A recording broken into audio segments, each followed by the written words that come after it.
第10章，海洋之人。说这话的正是船长。内德兰德闻言，霍地站了起来。那个差点被勒死的仆人在船长的示意下，摇摇晃晃地退了出去。但船长对船员的掌控力极强，那仆人脸上丝毫没有流露出对加拿大人应有的怨恨。孔塞伊对此感到好奇，我则惊愕不已。我们都默默地等待着事态的发展。船长倚着桌角，双臂交叉在胸前，用深邃的目光打量着我们。他似乎在犹豫是否要开口，他是否后悔刚才用法语说了那几句话？看起来是这样。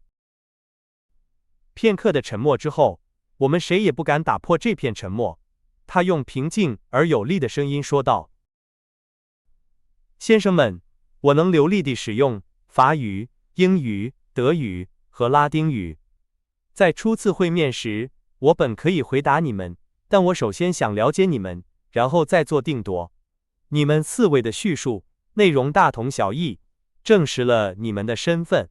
现在我知道，命运让我遇到了皮埃尔·阿隆纳斯先生，巴黎博物馆的博物学教授，正奉命在国外执行一项科学任务，还有他的仆人孔塞伊，以及内德兰德，加拿大人，美国海军亚伯拉罕·林肯号护卫舰上的鱼叉手。”我点了点头。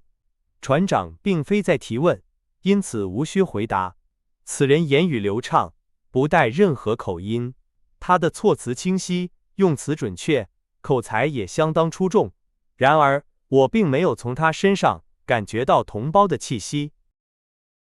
他继续说道：“教授，您大概认为我这次来访未免太迟了。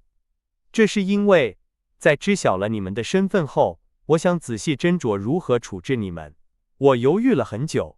极其不幸的境况使你们遇到了一位与人类断绝了关系的人。你们的出现打扰了我的生活。”“并非故意。”我说。“并非故意。”陌生人反问道，声音略微提高。“难道亚伯拉罕·林肯号不是在所有海域并非故意地追逐我吗？你们并非故意地登上了那艘护卫舰吗？你们的炮弹并非故意地打在我的船壳上吗？兰德先生并非故意地向我投掷鱼叉吗？”我从他的话里听出了一丝压抑的怒火，但是对于他的指责，我有一个合乎逻辑的回答。我便对他说了：“先生，您无疑不知道这件事在美国和欧洲引起了怎样的讨论。您或许不知道，您的水下装置造成的几起事故已经震惊了2大洲的舆论。我不想用无数的猜测来打扰您，那些猜测试图解释这个只有您才知晓其中秘密的无法解释的现象。但请您明白，亚伯拉罕·林肯号之所以在北太平洋海域追击您，是因为他认为自己正在追捕一头必须不惜一切代价从海洋中清除的强大海怪。”船长的嘴角掠过一丝微笑，他用稍显平静的语气回答：“阿隆纳斯先生，您敢断言，如果您的护卫舰遇到的不是海怪，而是一艘潜水艇，它就不会同样的追捕和炮击吗？”他的问题让我一时语塞，因为法拉格特司令无疑会毫不犹豫地那么做。他认为摧毁这类装置是他的职责，就像摧毁一条巨大的独角鲸一样。那么，您会明白，我有权将你们视为敌人。”陌生人说道。我无言以对，这也合乎情理。当武力可以粉碎最充分的理由时，讨论这样的观点又有什么意义呢？我考虑了很久，船长继续说：“没有任何事情迫使我款待你们。如果我必须与你们分别，我也没有兴趣再见到你们。我会把你们送回这个曾作为你们避难所的船体平台上，然后潜入深海，忘记你们的存在。难道我没有这个权利吗？”“也许野蛮人有。”我回答，“但文明人不会。”“教授，船长激动地反驳道：“我并非您所说的那种文明人，我已与整个社会决裂，其原因只有我自己有权评判，因此我不遵守你们的规则。我奉劝您不要在我面前提及他们。”他说这话时，语气斩钉截铁，一丝愤怒和轻蔑的火花在陌生人的眼中闪过。我从中窥见了他那令人敬畏的过往。他不仅将自己置于人类法律之外，而且变得独立自主，是真正意义上的自由，超出了任何人的掌控。如此一来，谁敢追捕他到海底深处呢？既然在海面上，他就能挫败所有针对他的企图。什么船能抵挡他水下冲脚的撞击呢？无论多么厚的装甲，又怎能抵挡住他冲脚的撞击呢？人世间无人能追究他的行为。上帝，如果他信奉上帝的话，以及他的良心，如果他有良心的话，便是他唯一可能依赖的裁判者。当这个奇怪的人沉默不语，仿佛沉浸在自己的思绪中时，这些念头掠过我的脑海。我怀着恐惧与好奇交织的心情观察着他，大概就像俄狄浦斯凝视斯芬克斯那样吧。良久的沉默之后，船长再次开口说道：“我犹豫过，但我认为我的利益可以与每个人与生俱来的怜悯之心相协调。既然命运将你们抛到这里，你们就将留在我的船上。你们将是自由的。作为这种自由，尽管是相对而言的自由的交换，我只对你们提出一个条件，你们只需承诺遵守即可。”请讲。我回答，我想这个条件，一个正直的人是可以接受的。是的，先生，条件如下：某些无法预料的事件，可能会迫使我将你们禁闭在各自的船舱里几小时或几天，视情况而定。因为我希望永远不必使用暴力，所以我期望你们在这种情况下，比任何时候都更要被动地服从。这样做，我承担全部责任，也完全免除你们的责任，因为我必须阻止你们看到那些不应被看到的东西。你们接受这个条件吗？原来，这艘船上发生着一些至少可以说是奇特的事情，一些那些尚未脱离社会法则的人所不应目睹的事情，这必将是我未来经历中不小的惊奇之一。我们接受，我回答。我只想请求您允许我问一个问题，就一个。请讲，教授。您说我们会在您的船上是自由的，完全自由。那么，我想问一下，您所说的自由是什么意思？来去自由，观看甚至观察这里发生的一切，除非在某些特殊情况下。总之，就是我和我的同伴们所享有的那种自由。很明显，我们并没有相互理解。请原谅，但这种自由，难道不就是每个囚犯都有的，在牢房里走动的自由吗？这并不能让我们满意。然而，这必须让你们满意。什么？我们必须永远放弃再次见到我们的祖国、我们的朋友和我们的家人吗？是的，先生。但是，放弃再次承受陆地上那难以忍受的束缚，人们却将其等同于自由，也许并不像您想象的那样痛苦。我绝不会承诺不设法逃跑，内德兰德喊道。我并没有要求您承诺，兰德先生。船长冷冷地回答。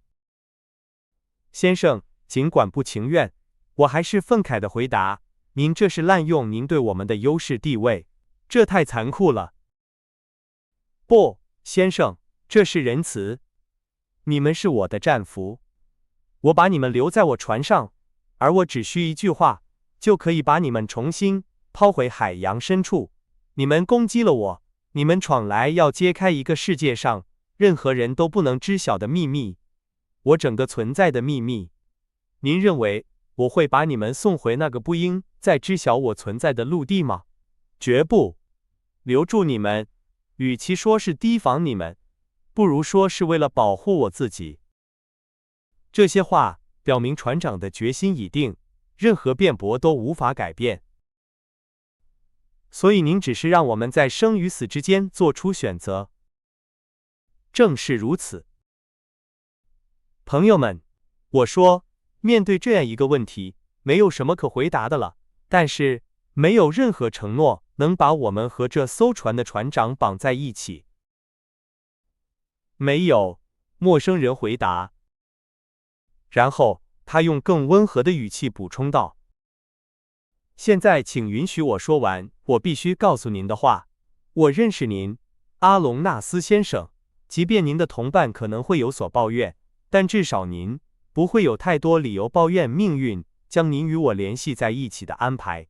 在我钟爱的研究课题相关的书籍中，就有您那本关于海底深处的著作，我经常查阅它。您在这方面已经取得了长足的进展，但是您既不知道也没有看到一切，所以请允许我告诉您，教授，您不会后悔在这里度过的时光。您将前往奇迹之国，惊奇与错愕大概会成为您精神上的常态。您不会轻易厌倦眼前不断展现的景象。我正准备开始一次新的海底环游，谁知道呢？也许是最后一次，去重温那些我曾多次巡游并得以研究过的所有海底，而您将是我的研究伙伴。从今天起，您将进入一个新的元素，您将看到任何人都未曾看到的东西，因为我和我的船员们不能算在内，而我将通过这颗星球向您揭示它最后的秘密。我无法否认，船长的话对我产生了巨大的影响，他们触及了我的弱点。我一时忘记了，对这些奇观的欣赏并不能弥补失去的自由，但我指望将来能解决这个重要的问题。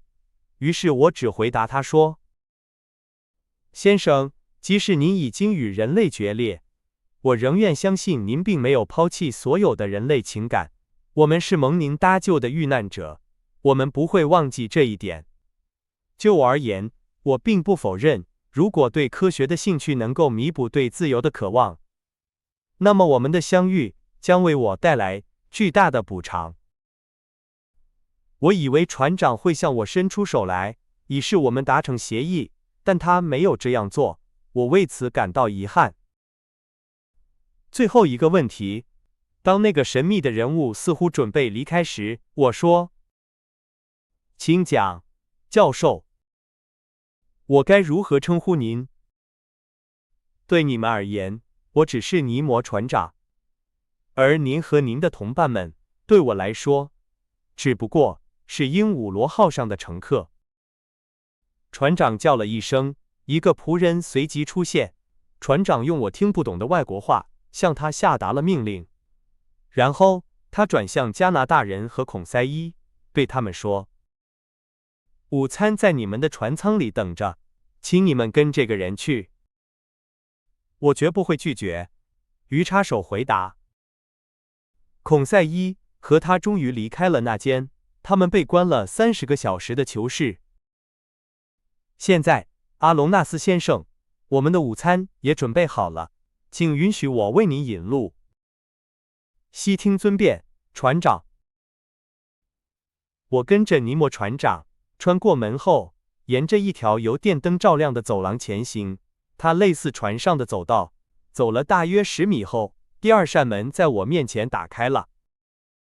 我走进一间餐厅，装饰和布置都颇为朴素。大厅两端立着高大的橡木餐具柜，上面镶嵌着乌木饰品，其波浪形线条的架子上闪耀着价值连城的陶瓷、瓷器和玻璃器皿。银质餐具在发光天花板射下的光芒下熠熠生辉，其光辉又被精美的画作柔和地减弱了。大厅中央摆放着一张布置丰盛的餐桌，尼摩船长示意我入座。请坐，像个饿坏了的人一样用餐吧，他对我说。午餐包括好几道菜，其食材完全来自海洋，还有一些菜肴，其性质和来源我则一无所知。我得承认它们味道不错，尽管有种特别的风味，但我很快就习惯了。所有这些食物在我看来都富含磷质，我想它们必定是海洋的产物。尼摩船长看着我，我什么也没问，但他猜透了我的心思，并主动回答了我正想提出的那些问题。这些菜肴对您来说大部分都是陌生的，他对我说，然而，您可以毫无顾虑地品尝它们，它们既健康又有营养。我早已放弃了陆地上的食物，而且我感觉非常好。我的船员们精力充沛，也和我一样以此为食。这么说，所有这些食物都是海产品？是的，教授，海洋满足了我所有的需求。有时我撒下拖网，总是收获满满，网几乎要被撑破。有时我会潜入这看似人类无法进入的领域狩猎，追逐那些在我水下森林中游弋的猎物。我的牲畜群就像古代海神的牧羊人照看他的羊群一样，在海洋广阔的草场上无忧无虑地吃草。我在那里拥有一片广阔的领地，由我亲自开垦，造物主之手在其中不断播撒万物。我惊讶地看着尼摩船长，回答他说：“我完全理解您的渔网能为您的餐桌提供上好的鱼类。我较难理解您如何在您的水下森林中追逐水生猎物，但我完全无法理解的是，哪怕一小块肉类，怎会出现在您的菜单上？”我再说一遍，我从不使用陆地动物的肉。那是什么？我问道，指着一个盘子，里面还剩下几片肉排。教授，您以为那是肉，其实不过是海龟肉排。那边还有一些海豚肝，您可能会误以为是炖猪肝。我的厨师非常擅长烹制和保存各种海洋产品，请尝尝所有的菜肴。那是一道海参罐头，马来人会认为它是举世无双的珍品。那是用鲸鱼奶和大型海藻中的糖分制成的奶油。最后，请允许我为您奉上一些海葵蜜饯，它们的美味不亚于最可口的水果蜜饯。我品尝了所有东西，更多的是出于好奇而非贪食，而尼摩船长则用他那些令人难以置信的故事使我惊叹不已。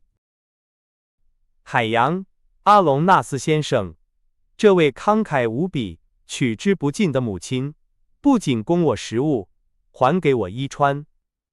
覆盖您身体的这些织物是用某些双壳贝类的足丝织成的，用古代的紫色染料染色，并用我从地中海的海兔中提取的紫色进行调色。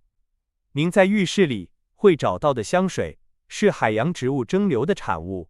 您的床是用海洋中最柔软的海草铺成的。您的笔将是一根鲸须，墨水则是乌贼或由于分泌的墨汁。一切皆源于海洋，正如一切终将回归海洋一样。您热爱海洋，船长。是的，我爱它。海洋就是一切，它覆盖了地球表面的7/10，它的气息纯净而有益健康。它是浩瀚的沙漠，人在其中永不孤独，因为它能感受到生命在周围搏动。海洋是奇妙生命的载体。它是运动与爱，它是无限的生命，正如贵国一位诗人所言。的确，教授，大自然通过它的3个领域在海洋中展现出来：矿物、植物和动物。后者广泛地由腔肠动物的4个门类、节肢动物的3个纲、软体动物的5个纲、脊椎动物的3个纲、哺乳动物、爬行动物以及数量众多的鱼类所代表。鱼类这个无穷无尽的目，包含了超过13000个物种，其中只有1/10生活在淡水中。海洋是大自然的巨大宝库，可以说，世界始于海洋，谁又知道它是否不会终于海洋呢？在海洋中存在着至高的宁静，海洋不属于暴君，在海面上，他们仍能行使其不公正的权利，互相争斗、吞噬，并运送着陆地上的一切恐怖。但在水下30英尺深处，他们的权力便告终止，他们的影响便告消失，他们的威势便不复存在。啊，先生，生活在海洋的怀抱中吧，只有在那里才有独立，在那里我不承认任何主宰，在那里我是自由的。尼摩船长突然沉默了，他正处于这股热情奔放的激荡之中。他是否因为一时的冲动而超出了他惯常的克制？他是否说的太多了？他情绪非常激动，来回踱了几步，然后他平静下来，面容恢复了他惯常的冷峻，转向我说：“现在，教授，如果您想参观鹦鹉螺号，我随时听候您的差遣。”